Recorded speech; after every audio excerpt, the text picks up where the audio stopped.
Hello everyone, welcome back to my YouTube channel. आप सभी का मेरे यूट्यूब चैनल पे स्वागत है। तो दोस्तों, हम बात करने वाले हैं डोनम और दहेज बाबू के बारे में। जैसा कि आप लोगों को पता है कि 2-3 दिनों से मेरे वीडियोस आ नहीं रहे थे, तो इनके बहुत सारे वीडियोस पे मेरा रिएक्शन देना रह गया था। तो अभी जो इनके हस्बैंड जी के फ्रेंड लोग आए थे घर पर, उस वीडियो पर रिएक्शन देना मेरा रह गया था, तो बात कर ही लेते हैं। तो भाई, इनके हस्बैंड के फ्रेंड लोग घर पर आते हैं। इतनी बड़ी यूट्यूबर हैं, लाखों रुपए कमाती हैं और अर्निंग भी अच्छी खासी करने के बाद दोस्तों को खिलाया पिलाया क्या जाता है, सूखी नमकीन, सूखे बिस्किट। और भाई, आप हालत तो इनके देख ही लिए जो ये मेहमानों को खिला रहे हैं। मतलब कि क्या इनके घर पे इतना पैसा नहीं है कि किसी को मिठाई या फिर अच्छी नमकीन वगैरह, कोल्ड ड्रिंक वगैरह दी जा सके। इनके हस्बैंड के फ्रेंड लोग आते हैं और ये बिठा देती हैं और वहां पर यही जो इनके घर में घास फूसा रहता है वो सामने प्रेजेंट कर देती हैं। ये भी नहीं सोचती हैं कि पहली बार इनके हस्बैंड के दोस्त लोग आते, वो भी 7-8 लोग, तो कुछ अच्छा बनाकर ही खिला देते। अगर बना के नहीं खिला सकते थे तो समोसा वगैरह मंगवा लेते, क्योंकि जब इनको खाना रहता है तो अगल बगल से बहुत सारी चीजें इनको मिल जाती हैं। लेकिन जब इनके घर कोई मेहमान आता है तो सिर्फ खाली गिलास पानी छोड़कर ये कुछ भी ना पूछती हैं और ना खिलाती हैं।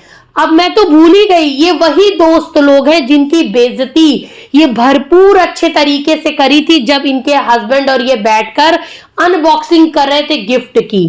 दोस्तों को देखकर आप सभी लोगों को अंदाजा लग ही गया होगा कि सब मिडिल क्लास फैमिली से हैं। और इन्होंने ही बताया कि सारे जो इनके हस्बैंड के दोस्त हैं वो सब ठलुए हैं, यानी कि इनके पति की ही तरह वो सब भी अभी जॉब नहीं कर रहे हैं। तो जब जॉब नहीं कर रहे थे तो सब अलग अलग से गिफ्ट कहां से दे पाते। और अच्छा हुआ कि अलग अलग से गिफ्ट दिए भी नहीं, क्योंकि कितना भी गिफ्ट दे दिया जाता ये बेइज्जती तो करती ही करती। बस इनके भैया और इनके मायके पक्ष से जो सामान मिला था उसकी ही ये तारीफ की थी। बाकी अपने दोस्तों के द्वारा दिए गए गिफ्टों की, हस्बैंड के दोस्तों के द्वारा दिए गए गिफ्टों की बेइज्जती ये भरपूर अच्छे तरीके से करी थी। गजब हो वो दोस्त लोग जो इनको फेस भी कर पा रहे थे कि भाई साहब, भाभी जी ने घंघोर बेइज्जती करी थी। वो वीडियो तो ये लोग भी देखे होंगे, लेकिन इस बार दोस्त लोग भी नहले पे दहला खेले, इनकी बेइज्जती वो लोग भी कर गए हैं।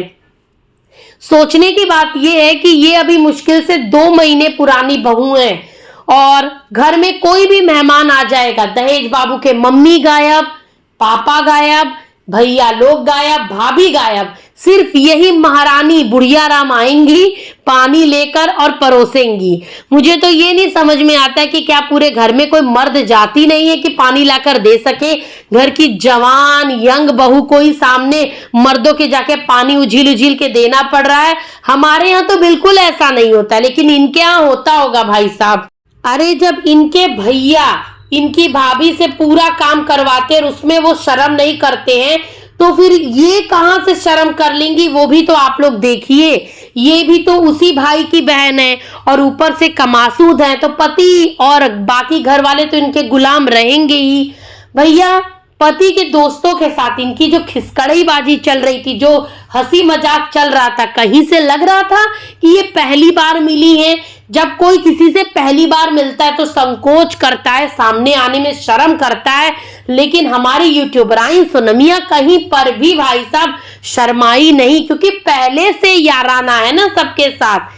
जब इनके साथ ही लव मैरिज है तो इनके पति के जो दोस्त लोग होंगे वो लोग भी तो जानते ही होंगे इनको। लाख छुपाए सोनम जी, पर दुनिया को पता चल जाएगा ही कि इनके लव मैरिज है। वरना कौन सी पढ़ी लिखी कमासूद लाखों रुपए कमाने वाली लड़की निठल्ले ठलुए से शादी करेगी, जरा आप लोग बताइएगा।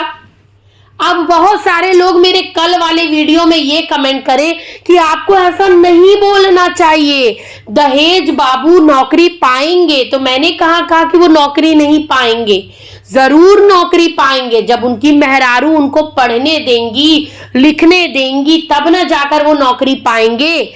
2 दिन पहले वो अनाउंस करते हैं कि उनका एग्जाम डेट आ गया, 2 ही दिन में ये पूरी तैयारी कर तीसरे दिन चले जाते हैं एग्जाम देने।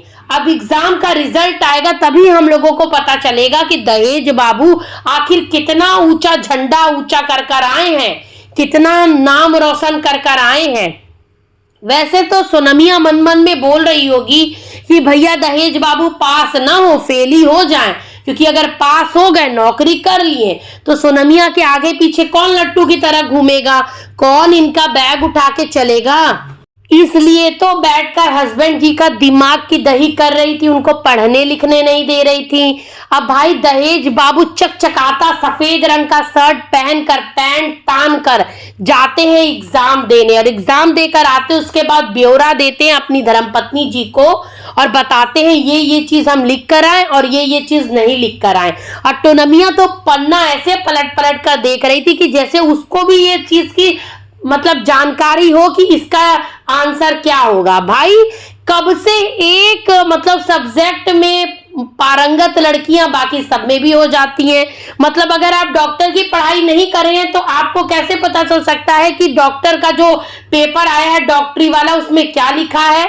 हाँ, वैसे आईएएस पीसीएस के पेपर में क्या आने वाला है वो आपको कैसे पता होगा। तो टोनमिया को कैसे पता था भाई साहब कि क्या दहेज बाबू के पेपर में आया और क्या आंसर होगा। देख तो वो वैसे ही रही थी भाई साहब। मुझे हंसी उस वक्त आई कि भाई साहब मास्टराइन साहिबा है ना जांचने के लिए, ये पहले ही बता देंगी दहेज बाबू आपको कि आप पास हुए हैं या फेल हुए हैं।